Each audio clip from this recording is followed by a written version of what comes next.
अलीकडच्या काळामध्ये अतिशिक्षित, सुशिक्षित आणि अशिक्षित तिन्ही वर्गांमध्ये मानसिक विकारांचं प्रमाण अतिशय वेगानं वाढताना दिसत आहे.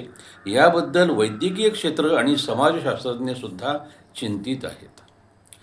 यामागं अनेक सामाजिक, वैयक्तिक कारणं आहेत आणि ही मान्य करायलाच पाहिजेत.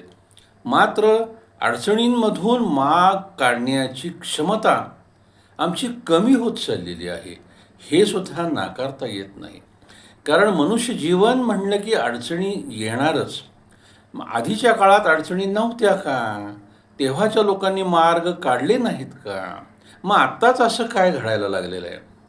तर आता संस्कारांचा अभाव आणि संस्कृतीपासून दूर जाणे ही प्रमुख कारणं या सगळ्या उपकारणांच्या मागं आहेत, हे आपण बारकाईने विचार केल्यास लक्षात येतं.